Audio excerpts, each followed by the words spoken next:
All right, good evening.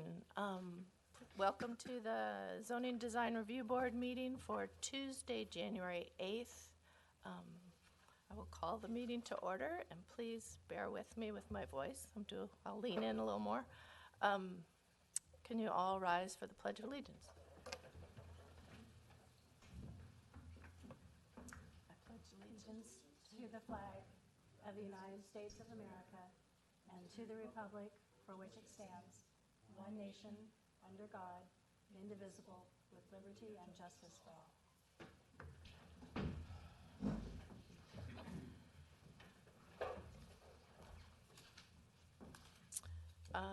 Oops, I skipped roll call, didn't I? Roll call. We can do it now. All right. Member Pena, Here. Member Miller, Here. Chair Cook. Here, Let the record show that Member Zagorczyk and Vice Chair Tigrid are excused. thank you. Okay, does anybody have any changes to the agenda? If not, then a motion to adopt the agenda? Second. And all in favor? Aye. Aye, okay. Approval of the minutes from November 13th. Did anybody see anything that needed to be changed or revised? No. Okay. Somebody like to make a motion? I'll motion to adopt the minutes. I second it. All in favor? Aye. Excellent. Okay, we will move on to public comment for items not on the agenda. Anybody? Okay, then I will close that. And we will move on to our public hearing for 18-1989 2 Talent Lane. Great. Thank you, ZDRB. Before you this evening is a revised application to the item that the board considered during its regular December meeting. It's a revised application to split the parcel located at 2 Talent Lane into 2 new lots, raising the existing residence and constructing 2 new single-family residences. So at the meeting in December, the ZDRB continued the item, finding that the design as submitted, they were unable to make the findings necessary in order to approve the design. And continuing the item, the board encouraged the applicant to come back with a revised application, a revised design. Before you tonight is that revised design. Revisions have been made, and so now it's before the board for more consideration. To recap, it's located just off Talent Lane. The applicant proposes to split the lot into 2 parcels and to develop 2 two-story single-family residences. And just as we did in December, if it's what the board would like, first we can discuss the front parcel and then move on and discuss the rear parcel. But before we do that, just one overall, the layout of the proposed parcel and how it's changed slightly. So as a response to the issues raised during the December hearing, the applicant has actually increased the size of the front parcel in order to satisfy the massing requirements established by the municipal code. Because the board agreed that that elements like the covered terrace should be included in the FAR calculation, the property line was adjusted in order to allow for a larger building envelope. And the modified property line resulted in a smaller rear parcel because the new property line is there in the back of the front parcel and therefore the side of the rear parcel. It was just shifted slightly. That modified line resulted in a smaller rear parcel. This works though because in the single family residential zoning district, the minimum lot size is 4,000 square feet. So with this modified design, the massing issue that existed with the front parcel before has been resolved, and both parcels still meet the municipal code minimum of 4,000 square feet. The front parcel is now about 6,500 square feet, and the rear is about 4,800 square feet. I can always come back to this slide if you want. Okay. So let's talk about the front parcel. The proposed front parcel is about 6,583 and a half square feet and will front onto Talent Lane. The revised design still features the construction of a 2-story, 1,974 square foot single family residence. The house features the same as December, the white board and bat siding with horizontal cedar siding on the front patio. It includes steel windows and doors with a matte black finish, and the house includes a standing seam metal roof with solar panels and the house stands a total of 22 feet and 10.5 inches tall. Now, these renderings are from the December one. One of the things that has changed, and we'll get to that in the next slide, is that porte cochere leading up to the driveway has actually been removed in the modified design, which I'll head over to soon. The square footage calculation includes that of the covered master bed terrace that my cursor is circling around right there. During the December meeting, the ZDRB indicated that this should be included in the FAR calculation, and so the new lot size removes any issues. Whether that's calculated or not, it still satisfies the FAR requirements, even when the terrace is included. Now, another one of the issues raised in the December meeting was that of parking. It was determined that the proposed parking configuration that initially would require tandem parking in order to fit 2 off-street spaces on the site. The board felt that that did not sufficiently meet the requirements of 2 independently accessible parking spaces and indicated that they wouldn't be able to recommend approval for the town council to grant a special use permit for tandem parking. So in response to this concern, the applicant submitted a revised design that removed that porte cochere and added space for a second parking spot to the side of the garage access space, as shown on the right here. So this new configuration does comply with all the requirements of the municipal code, and that there are now 2 off-street parking spaces. Each are independently accessible, and neither is within the front setback. The code doesn't say anything about parking within the side and rear setbacks. There's several instances in town where there is parking within the side and rear setback, but the code explicitly calls out the front setback, saying thou shalt not park in the front setback.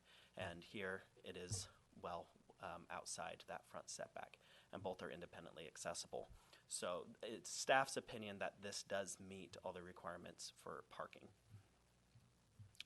So overall, staff is of the opinion that the modifications to the front parcel do make this design compliant with the town's design standards. That was an abbreviated presentation on the front parcel since we heard this so recently in December. If you want me to go into more details, I can, but for now, I'm just here to answer your questions.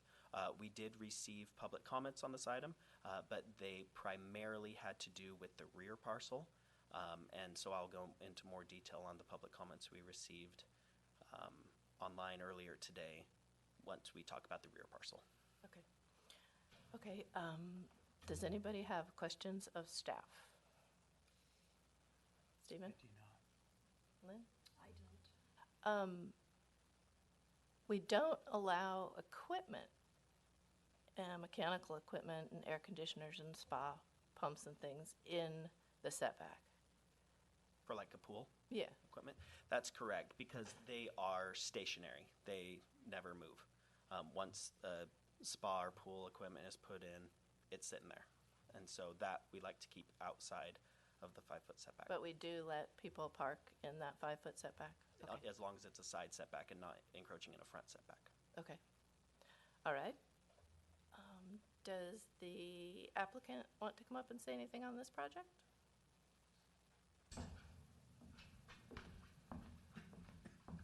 Jared Denton, Signum Architecture. Can't miss an opportunity, I guess. No, I think what you have in front of you is clearly outlined by Nathan and staff, and I would say that the only item that I would point out would be when we remove the porte cochere on the left-hand side or the north side, that we still kept a nice door there, and it has a decorative balconette on top of it rather than just a stark wall to try and give some architectural definition on that side. But like the project, and I hope that you see it that way as well. And if you have any specific question, happy to answer this. So. Okay. Anybody have any questions for the applicant? I don't. The door that you were referring to, sorry about that. So it's upstairs on the second floor. I see, okay. In the, what is it called, the study or loft area on the north side or the left-hand side of your screen. I don't know if you have a second floor. It doesn't lead to anything. It's That's just, correct. No, it's Okay. just a little Nope. balconette. Okay. So literally the balconette is basically 6 inches and extension has as a bolt-on. Just a little- Someone called it a Juliet balcony. Yes, thank Yeah. you. That's Okay. it. Romeo and Juliet. Okay, thank you. Are there any public comments on this front project? If not, then I will close that and we can discuss it. Lynn, you want to go first? I feel like they've done everything to comply with what we asked for, so I'm in favor of it. Okay. I agree. It feels to me, I understand what Jared was doing with the Port Cochere, but I feel that, we have to represent the entire town, and it seems like they've complied with the concerns that we had before. I agree also. I miss the Port Cochere. It was beautiful, but I think this has met the requirements as necessary. So we'll take a vote. Sure, and then A we'll do a motion? separate one for the rear. We can do Yeah. that. Somebody like to make a motion to approve this project as presented with the conditions? Oh, you wanted to add a few. So that was more for the project as a whole. So maybe it'd be better to do an action to wrap everything up at the end, Okay. to have it all combined because it is a lot split and a lot of the conditions would overlap. Okay. Okay. Okay. We'll do that. All right. Okay, so let's move on to the rear parcel. So before you are some renderings of the initial design that should look familiar to you from what you saw in December, and now a revised design that is before you this evening. So the rear parcel will now approximately be just under 4,800 square feet in size, and the project proposes the construction of a 2-story, 1,437 square foot single-family residence on the parcel. Now, during the December hearing, the board did compliment the design of the house, but expressed concern that it wasn't consistent with the design standards established in the municipal code and in the neighborhood. The municipal code, while describing the intent of these design standards, does state that the hope is that no two houses be the same, but that a thread of common architectural elements gives a cohesive scale and character to streets and help form neighborhoods. The board at that time felt that this design did not have the common architectural elements and would not provide a cohesive scale and character to the neighborhood, that neighborhood being Talent Lane. The board then continued the item and encouraged the applicant to resubmit with a modified or new design. So the applicant has made some modifications, and many of these can be seen in the rendering. The most impactful modifications include the addition of a roof pitch to that second floor, and this new ridge line now matches the front house.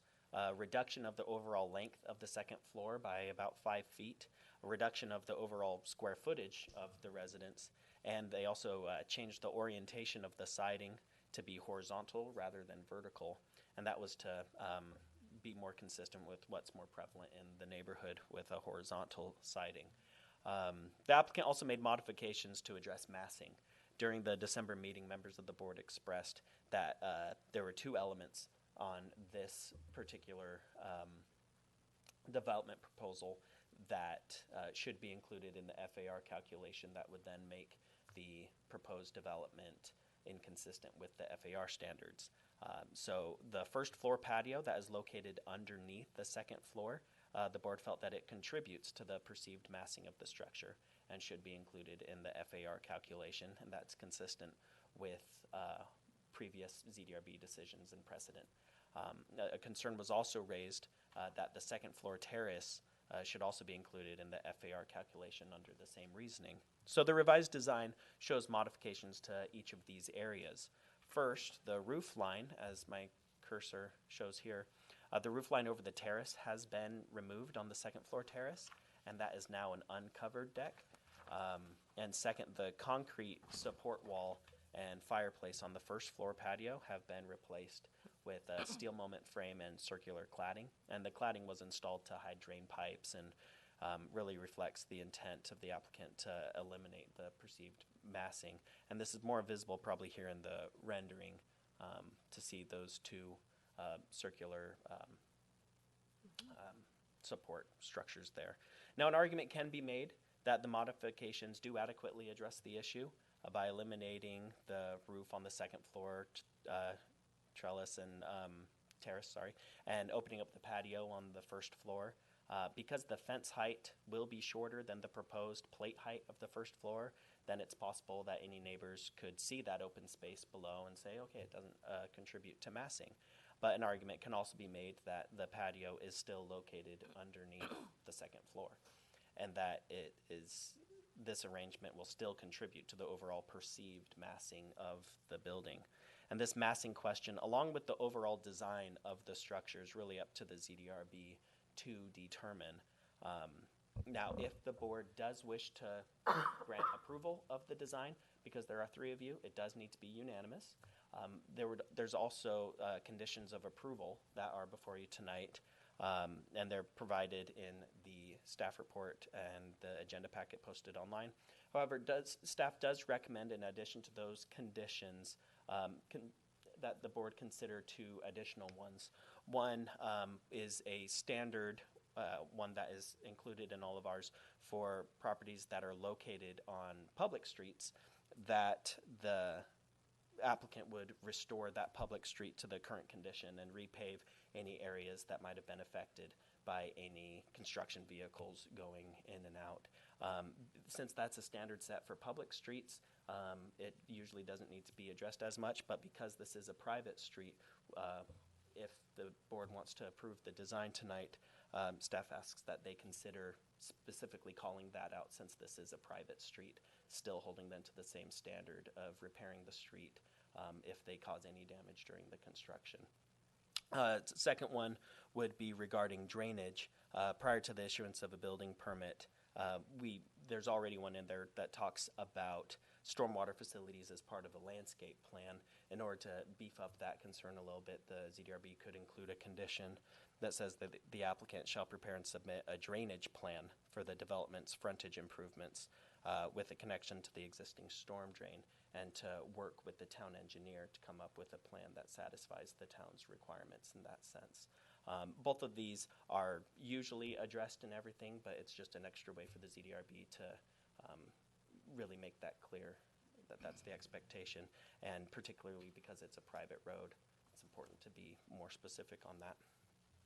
Now, before we go into ZDRB discussion and then public hearing, there were 2 public comments received today, and as a request to read, they are before you. I've also been requested to read them into the record. So the first one is from the property owner at 6 Talent Lane, who said, "Dear members of the ZDRB, first, Merry Christmas and Happy New Year to you and your families and loved ones.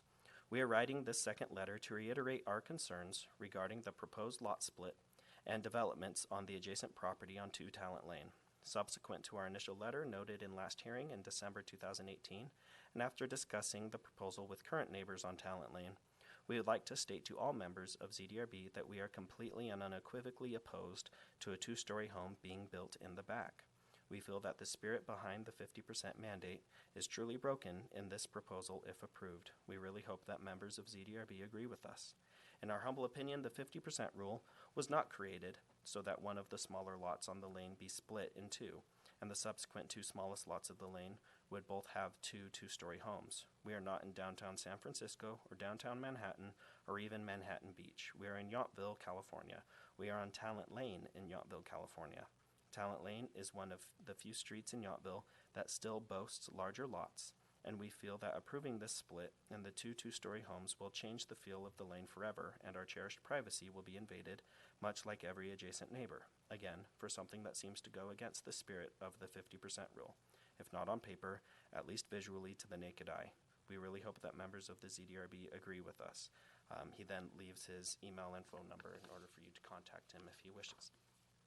The second one is from the owner of 1951 Yountville Crossroad, who is also adjacent to this property, who stated, "I'd like to address a few items during the meeting tonight. First, drainage. The Talent Lane development currently has stormwater drainage problems. There are not enough drains to properly divert rainwater. There may only be 1 drain in the development. Many of our homes currently flood during heavy periods of rain. Adding more homes will increase this problem, as runoff will increase with additional roofs and hardscape. What plans are in place to accommodate this problem? 2. Lot size. Two Talent Lane proposal. The proposed lot split on Two Talent Lane sets a new precedent for lot sizes in our neighborhood. Most of the homes are built on larger estate-sized lots. This is one of the most desirable aspects of our community, and one that makes these lots premium wine country properties. With this new direction, I would like to know how many lots the town of Yountville would allow me to subdivide or create on a 70,000 square foot lot. How many homes could I build? If 2 homes are permitted on 11,000 square foot lot, does it stand to reason that I could subdivide into 12 or 14 lots? Clearly, this would not be desirable to the neighbors or the community, but is that the new direction that is under consideration? 3. The 50% rule. Why is the town allowing 2 two-story homes on the smallest lot in the neighborhood? If the town approves the split on Two Talent Lane, then we will not be able to build a 2-story home on our property, even though our address is on Yountville Crossroad.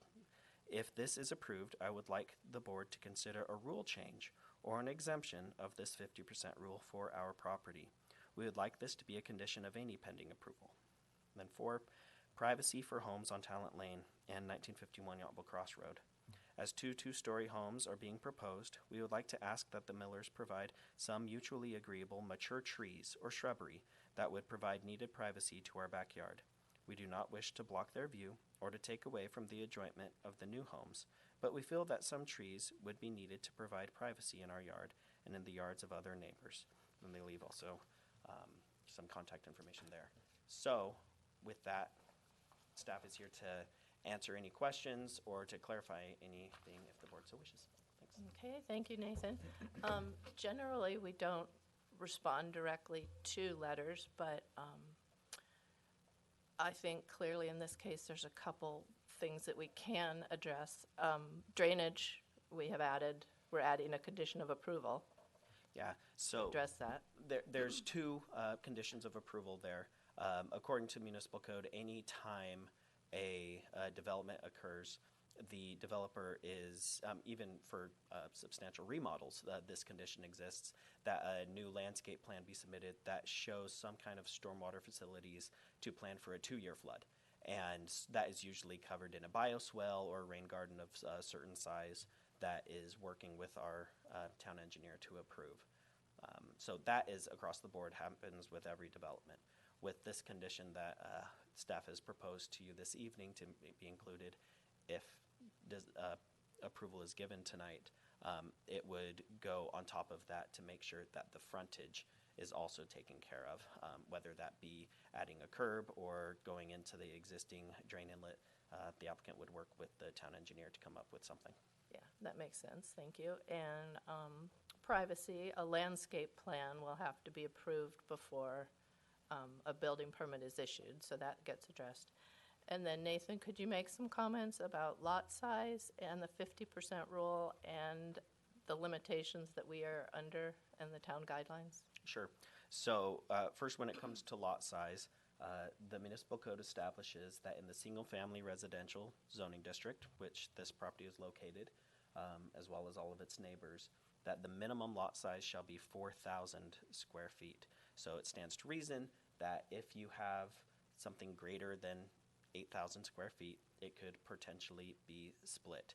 If you have a larger lot that could be split into 3, 4, 5, or even more lots, a parcel map would need to be provided in order to create a subdivision ultimately and get that approved. But as long as it meets that requirement and that it provides enough space for a reasonable building envelope, meaning you're not creating setbacks that are unrealistic, impossible to be developed, and that the infrastructure for utilities, for access and drainage and all those other things are taken care of, then yes, more subdivisions could occur. And there are several properties in town where in the next 20, 50, 100, 300 years, stands to reason that there will be some more lot splits in the future.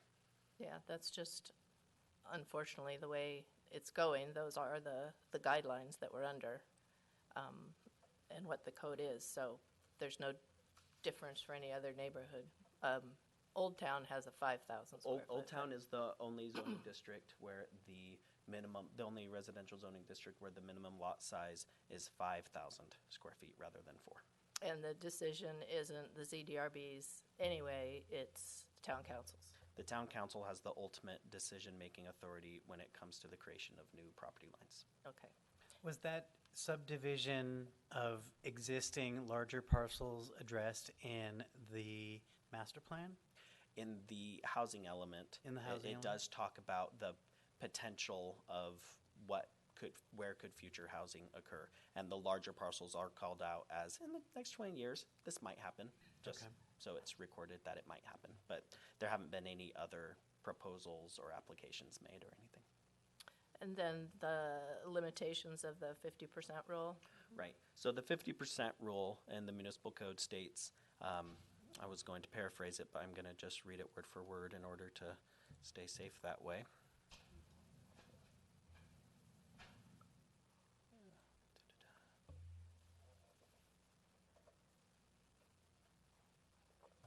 No more than 50% of the single-family dwelling units in any given block are permitted to be two-story. And a block means both sides of the street lying between intersecting streets. Corner houses are counted on both street elevations. So on any corner lot, you need to take into account both blocks. In determining which two-story structures should be counted toward this limitation, though, this is now where the ZDRB has a little more leeway. The ZDRB may take into account the relative visibility, the location, the massing of existing two-story structures in the vicinity, the width of the street, significant vegetation, and any other factors that may mitigate the visual impacts of such structures. And where the 50% is currently exceeded, the ZDRB may approve a two-story house upon making a findings for an exception. So there's two ways there. Either an applicant could apply for an exception and certain findings are made, or the ZDRB can take into account all those other things like visibility, location, existing two-story structures in the vicinity, the width of the street, etc., and see whether the 50% rule can be interpreted as specifically there as it would say in another area of town where it can be interpreted differently. So we could interpret the 50% rule to allow an additional one if certain factors are mitigated, but we cannot say, no, you can't have a two-story house if the 50% has not been met. Correct. So if right now you count everything on the street and there's still room for a two-story home based on this rule, there's nothing that currently the ZDRB can say, no, on the basis of this, you can't go 2 stories, period. Okay. Now, there's the section for the design review findings that says the design of the structure Right. needs to be cohesive with Right. the neighborhood and not negatively impact or anything. But that really is tied more to the design rather than just whether it's 1 or 2 stories. Do you mind reading that part again? Absolutely. That is found in your staff report on the section where it talks about findings. There's also a separate page for design review findings there. One of the findings says that it will properly and adequately perform or satisfy its functional requirements without being unsightly or creating substantial disharmony with its locale and surroundings. And so because you might say that something is 1 stories, but it's unsightly or creates substantial disharmony because of whatever design feature, the ZDRB reserves the right to make that decision.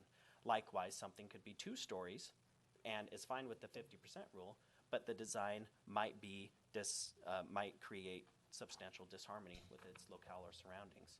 Also, there was that section I quoted earlier in where it talks about the purpose of the design standards that states that no 2 houses be the same, but that a thread of common architectural elements give a cohesive scale and character to the streets and help form neighborhoods. So ZDRB has that tough task of doing all that every time an application is received. Well, and given that this is a house that doesn't really appear from the street, it's hard to draw that connection. I mean, it's removed from the street and blocked by the other property that is in front of it. It is set back from the street and it is blocked from another property. That's correct. And flag lots work that way. This one is kind of that island Yeah. with an easement. There's plenty of those in town as well. And those are all things to consider when calculating the 50% rule, as well as design criteria as a whole. Okay, any more questions of staff? Lynn? I don't think so. Okay. Would the applicant like to come up?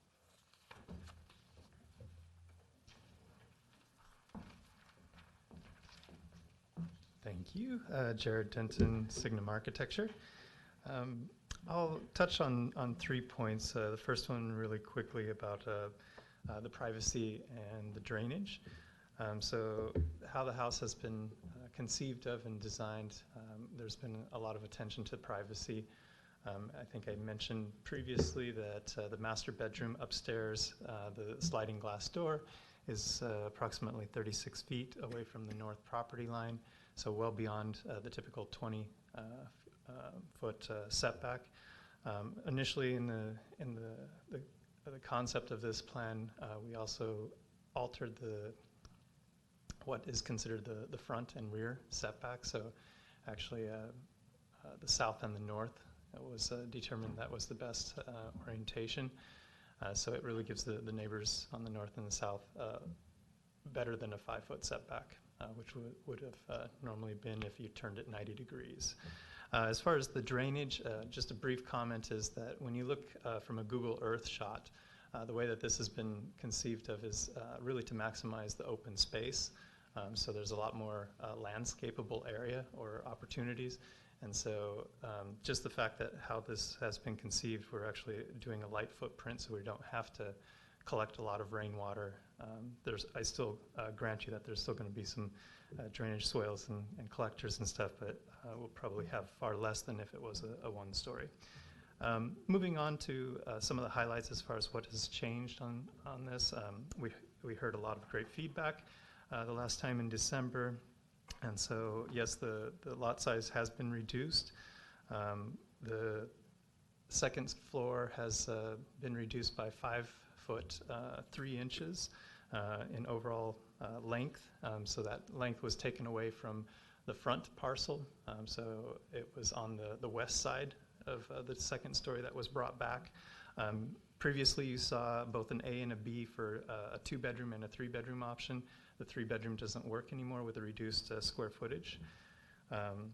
We also removed, there was concern about the overhang at the master bedroom, and so that has been eliminated as well, just to reduce the perceived massing.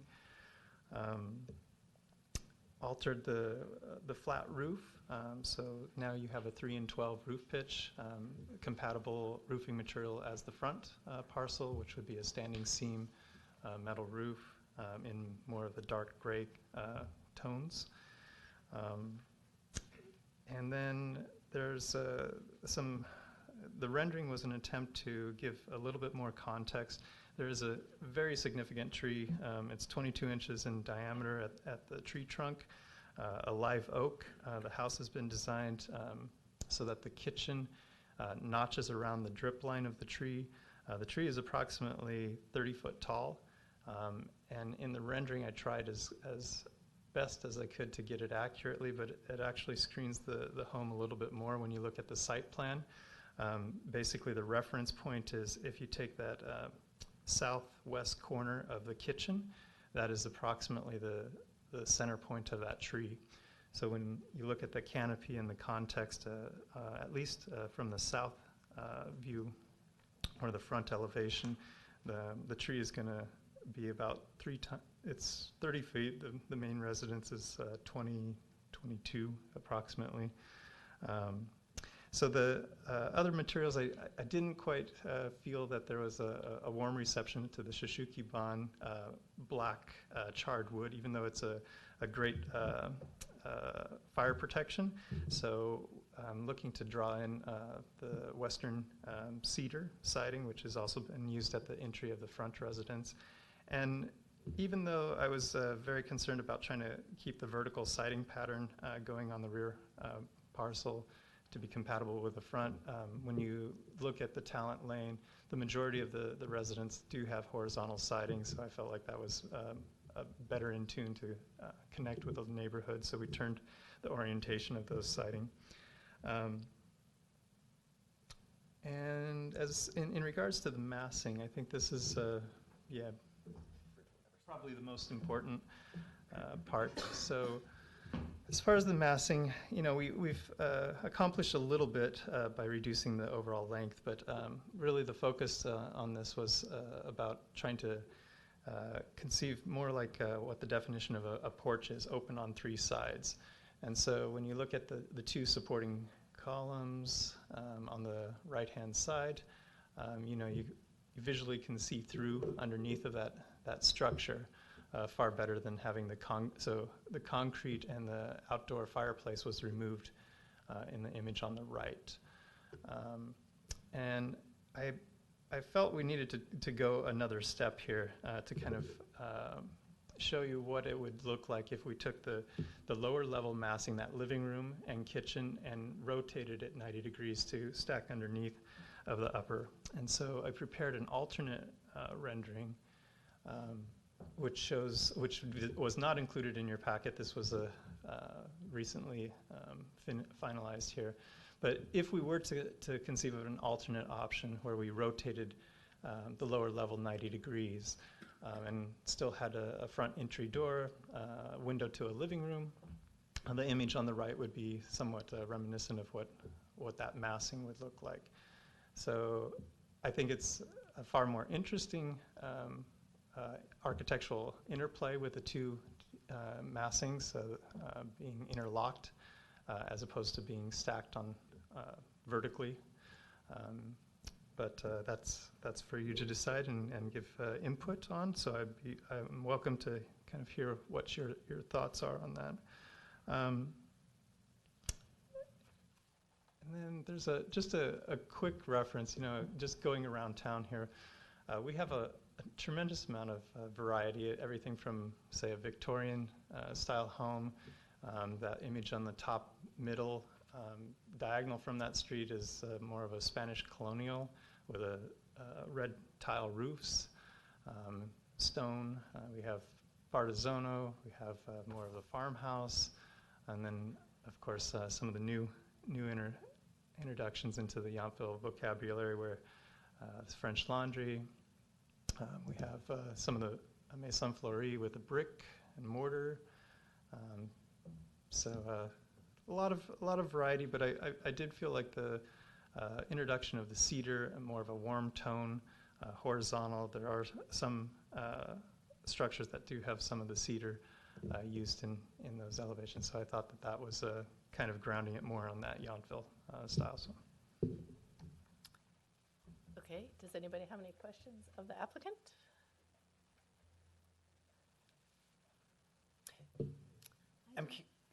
Sorry. I'm curious. So it appears that you chose the roof line and the cladding material as the means of getting this rear building back in line with what exists in the neighborhood. Were there any other considerations that you made, or well, I guess the massing too is another one. So as far as the massing, I think focusing on the downstairs fireplace, the concrete element, removing that so that it does feel that it's open on 3 sides underneath, really drives home that it is open. I felt like that concrete was blocking as you arrive to the residence, and from the south, that did give the impression that, you know, there was a defined room there. And I think the upstairs overhang on the master bedroom were the 2 primary focuses as far as massing is concerned. The previous presentation, we actually did a study that you didn't have in your packets that showed a number of different varieties of 2-story massings. Maybe that didn't come through in the presentation very well, and so I thought taking this extra step to kind of really show what a proper alternative option would be with an entry porch and stuff, something that isn't just trying to sell you on a block massing like a Monopoly figure or something. So that was the approach, I guess, that we took. Okay. Okay. You have a question? No. Okay. Thank you. Okay. Then we will move on to public comment. Does anybody from the public want to comment? Come on up, state your name. So I'm Kirk Bennett from 1951 Yount Cross. I appreciate everything that the Millers and the architect have done. I know it's considerable amount of money and time and the revisions, and I appreciate it. I think these definitely made a lot of improvements. I just have a question of the architect and just wondering if there's a rendering for the rear view of the rear house. I can see the front view here, but I'm just wondering if there's I've seen it in the drawings, but I'm just curious whether there's a rear view rendering that we could see. In a That's all I have. rendering. We can ask him. I don't think, there's an elevation drawing, but not, So I know in the last application that I have a rendering showing that other perspective, but I'm not sure if that's There was only one modified rendering, but there are modified. correct. elevations. We could quickly, I'm sure, locate the previous presentation and bring that up. So yes, there is one showing the context of both the front house and the rear house from that north, the northeast corner, looking towards the southwest. But unfortunately, it still shows the Shishuki-ban, but it'd be helpful. Yeah, I was just curious. It's on I'll find it. Keep discussing. was there anybody else that had a comment? Come on up, your name. Hi, Ruth Appleby, 1941 Yountville Crossroad. And I do apologize for being a bit late, and you may have already addressed this, but I had some concernings with parking on Talent Lane. I've been by there often because I live there, and during the day, that road is very congested. I have photos if you'd like to see that, so I'm hoping that the parking has been addressed for that lane. Also drainage, and it's something I didn't think about in the last meeting. I know when they built homes over on Mesa Court, it wasn't something that we attended for the design board, but it impacted our home quite a bit with how the water flowed. And it flowed right through our back family room, which was not good. So when we had downpours, we had water in our house. This house is not too far away. I know the drainage naturally runs back towards this house and between this home where they're looking at building here and the house next to it to the east. Just wondering how that's going to impact that area because water tends to kind of collect right there. Yeah, we did, we're adding a condition of approval to add some additional drainage considerations, and it has to be approved by the town engineer, and Okay, we're trying to address that. thank you. I still think it's quite a structure for that particular neighborhood, but you know, we need to look towards change, I guess. Thank you. Anybody else?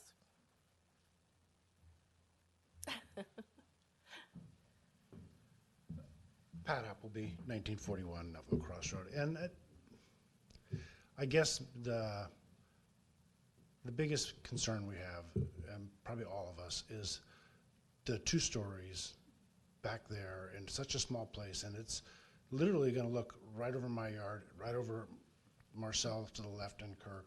It's going to be right on top of us. And I know that the setbacks and the rules and all, but it's still heavily impacts our neighborhood, which was never like this. You know, I've been there 30 years. His grandmother lived there for 50 years. So the front house, I'm okay with it, you know. So everybody's got to do their thing, but that's pretty severe, having two stories right there. And I know you have rules, but I don't know if I like this one. Okay, Thank you. thank you. Did you find anything? I did. So this was from the previous design, and what would be modified from there is this wouldn't have a roof line anymore. The siding is now the horizontal cedar, and then this has the steel support rather than the cement, if the applicant has anything in addition that they want to say, but those are the 3 most significant modifications. And And the garage structure in the revision, the garage overhang does not connect to the main building, is that correct? Correct. And the fireplaces, outdoor fireplaces It's is, eliminated, yeah. right. Okay. Did you have any more questions for the, okay. Do you not? One question, you have the house down at 1437 square feet, and that is not including the outdoor patio? Correct. That does Okay. not include any of the outdoor patio space. Okay, If the outdoor patio was included, then it would exceed the FAR. yeah, I didn't see a square footage, but yeah, they're right, it's right on the number, okay. All right, if nobody has any more questions, then I'll close the public comment, and then we can discuss. Who wants to start? Stephen? I'll take a stab at it. I think we all really, those of us that sit on this side of the dais, really liked the original design, and I don't see these revisions having as great of an impact, mainly in the roof line and the cladding material. You may remember that I was the detracting vote from the motion to continue it because I really wanted to support this building. And I do feel like the cladding, the Shushiban material it's already been introduced to our community in the French Laundry. And I don't see that great of a difference knowing what the cedar siding is going to look like in 3 or 4 years to that material. I also feel like having traveled Japan where this material originated, it's used a lot in agrarian environments such as ours. So, and I'm not afraid of the dark. It just doesn't, to me, feel like a concern that we should be endorsing. But I'm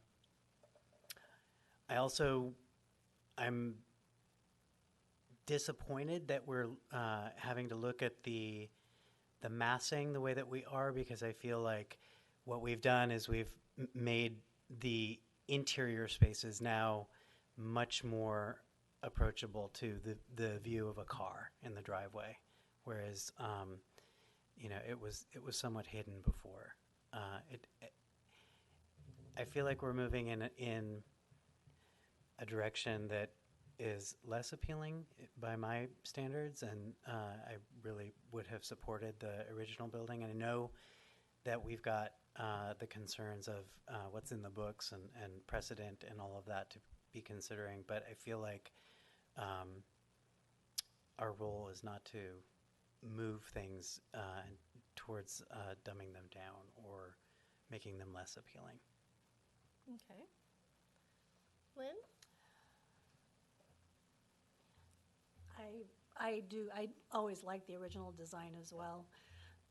My only concern was the neighbors' concerns about it wasn't compatible with what's already in the neighborhood.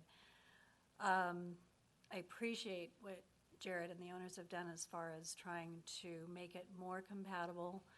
I agree with you about having the patio underneath with the concrete wall.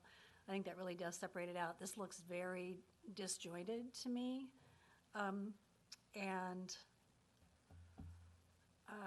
we can't do anything about the 50%, so we're kind of going by the rules on all of that. I am thinking I like the darker color now better than I like the cedar, the way it looks. So still struggling with that. Okay. My thoughts are that I am still stuck on the massing, that the patio downstairs has to be counted, that massing is the box that is created by the home, and that box is still much bigger than the square footage that it looks like it is. So I'm not inclined to approve it because of massing. And I also still, as much as I like both designs, and I appreciate the thought progression of it, I still feel that it's too disjointed from the neighborhood. Not that it has to look like an older home. Obviously, we all like the front house, but that it does not fit into the neighborhood. It still sticks out like a sore thumb to me, as much as I like the house. On the fitting into the neighborhood thing, there's a lot of houses in and around this location that are 70s and 80s ranchers and 90s ranchers that I don't feel fit into the neighborhood, but we're used to seeing them there. So I don't feel like the context is so pure that we have to replicate what's there, unless Jared wants to go back to the drawing table and create something that looks more like a 70s split level rancher. Well, the And it front just- house doesn't look like a 70s Right, split level right. rancher. And that's an upgraded addition to the neighborhood that we find acceptable, that I find acceptable. I can't say we, sorry. I just can't make those findings. I agree with you on the massing. I'm curious to know, So do I. when you added in the patio underneath to the square footage, how far off is that calculation from what's allowed on that particular lot as it is? Does anyone know the answer to that question? Okay. He's working on the math. Yeah, by about 298 square feet, that's the size of the patio, because the entire size of the patio, because the floor area ratio was at like 0.2999999. So it was right there already.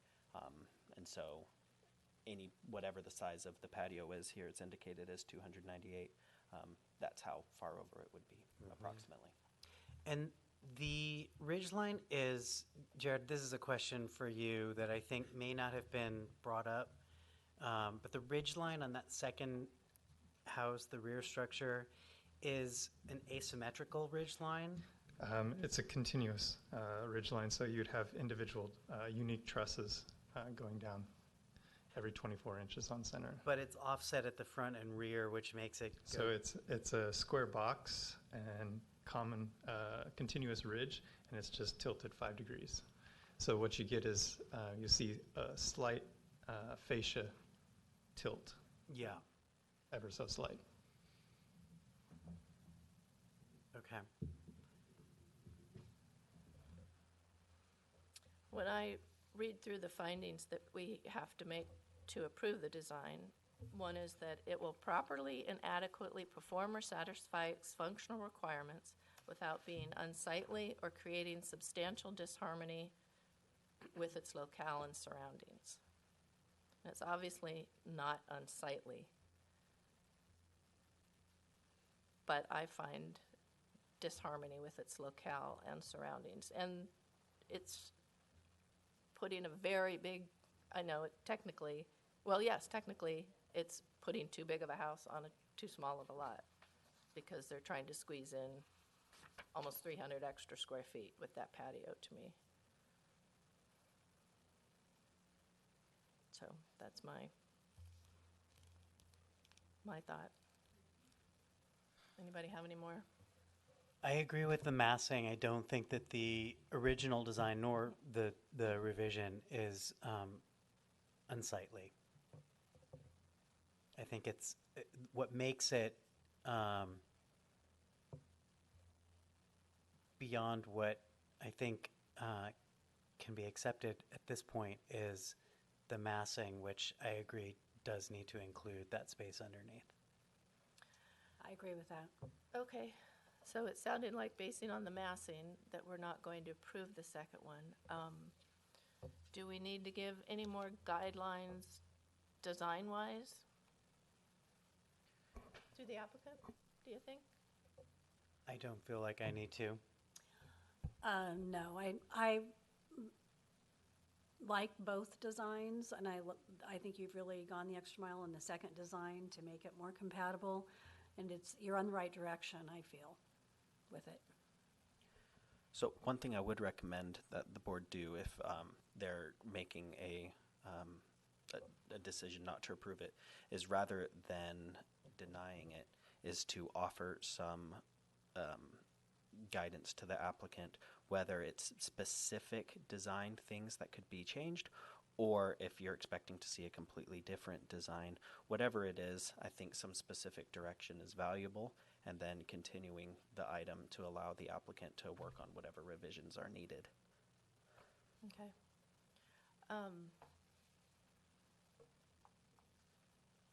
Although I don't really feel it's a successful design necessarily, but the alternative that you put up there on the right is a more traditional house shape than the floating second floor. If it fit the FAR, I could go more along those lines. It's not as harmonious. That's not a word. Harmonious. Yeah, it's more appropriate for the neighborhood. What about you guys? Have any advice on your opinions? Or you're good? I'm agreeing with what you're saying on that, Kim, although I do like the floating room above. I'm actually fine with the floating room. I don't think that I think with the roof line pitch and the other changes, the siding change made as well, that even though it's slightly unique, it's not so unique that it couldn't fit the neighborhood, because there are other homes in that neighborhood that have different types of designs. They're not all the same. Okay. So, we will make 2 different votes then? How would you like to do this? One on the front, one on the rear? If you want to just address the front parcel, get that taken care of, and then Okay. provide direction for the second one, I think that could work as 2 separate votes. Okay. So I will make a motion that we accept the design and of the front parcel, the home on the front parcel as presented, along with the conditions of approval and the 2 additional conditions of approval added during this meeting by staff. And a second? I second. All in favor? Aye. Okay, so that was unanimous. On the back parcel, I would propose that we offer the applicant a continuance. Is that sufficient enough? He wants some If design the ZDRB direction. if you have felt that you have given enough specific direction on if you want a design similar to the alternative there and just more finalized out, or if you want to see a new design all together, whatever it is, I just think that it'd be helpful if the ZDRB could give the applicant more specific, and staff as well, some more specific direction onto the expectation. Well, I think we have 2 that are kind of okay with the first design if it fit the The FAR FAR. requirements. Right. Yeah, Including the massing. and I But- think that the architect has backed himself into a corner, especially making the lot smaller to try to fit in a 2-bedroom house on this smaller lot with this kind of a design. So it's either trying to reduce some square footage and bring it into accord with the original design, or back to the drawing table and coming up with a design that, I mean, I hate to say that because I really like the original design, but I see the problems with it, and squeezing the lot is only making it more challenging, I think. Did you have any more that you want from us or questions? You can come back up, sure. Jared? So I'm still struggling with the massing specifically. I'd love to hear a little bit more feedback. I don't think it's in the code book. Where is the reference about counting this space underneath that spot. We have architectural features such as porches. The irony is that the image on the right, because of the added front porch, actually is more. Yeah, I mean, you take it's there. The two images there are exactly the same square footage. So we have the same massing. It's just how it's assembled, compartmentalized. So. But wouldn't you agree that the massing of that outdoor area it's perceived as being another room in the massing?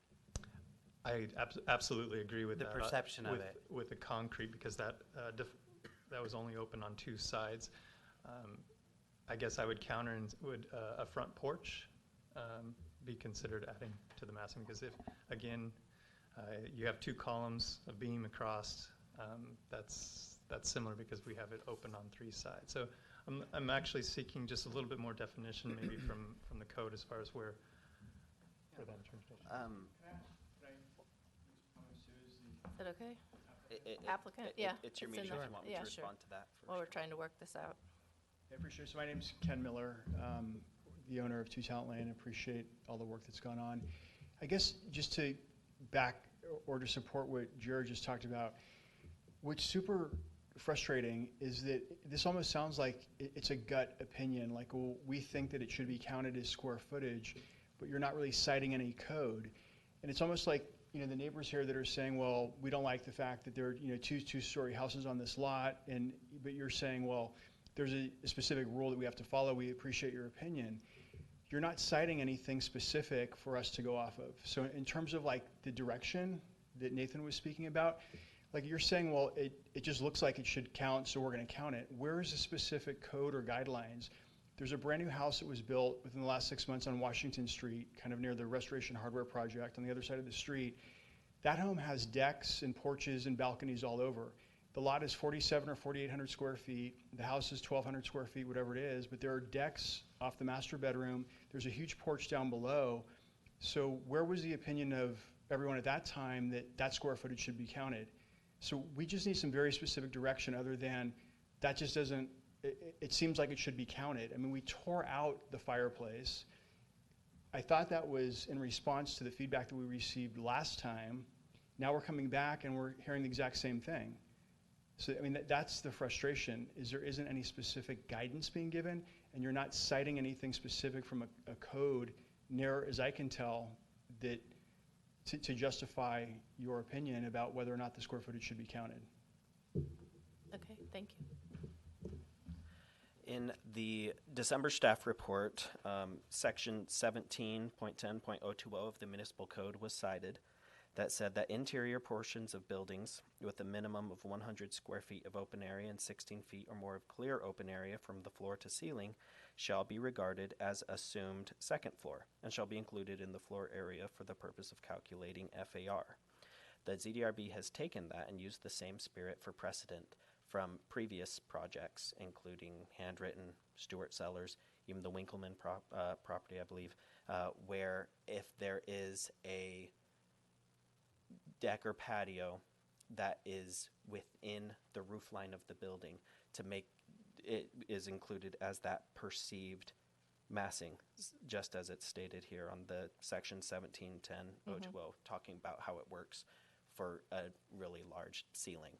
That is perceived massing. So it's used that same spirit. That would be the code section that cites that. You also are going off of precedent of counting it in other projects. You don't count it for, say, in that one on the right, there is a covered patio there that is more of an architectural element because it's not within the roof line or the overall structure of the house. Right. And that's really where it comes down to that difference. Do you have the south elevations on the slide? I can pull them up.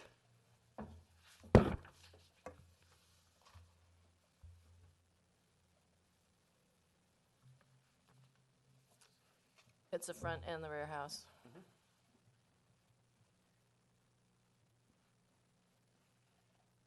south. North and south, yeah.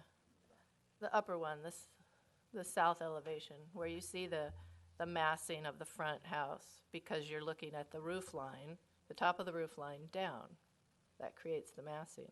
So you look at the rear house, the top of the roof line down, they're almost making the same size box. That's what we're talking about for massing. If it didn't have a second story on it, then it wouldn't count, but it does. So that's where we're counting our massing. So there's an open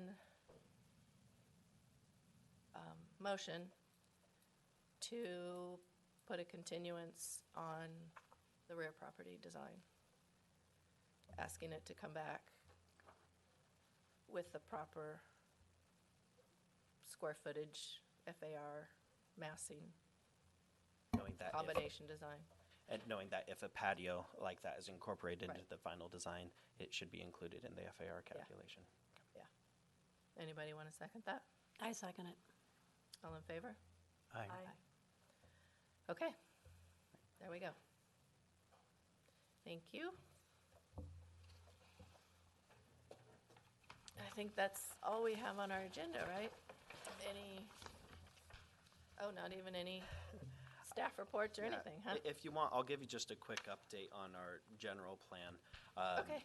There's really 3 important dates left on the general plan process in Vision Yountville, and all these are found on the website, envisionyountville.com. An exciting website. Highly encourage everyone to visit it daily. Daily. I know I do. On the environmental impact report, the review period has been extended by 30 days. And so that review period now lasts until February 13th. So for all those who want to read environmental impact reports with CEQA analysis, got 30 more days to enjoy that. But it didn't change anything? What's that? It didn't change It's anything? not a result. There's no changes to the document with that.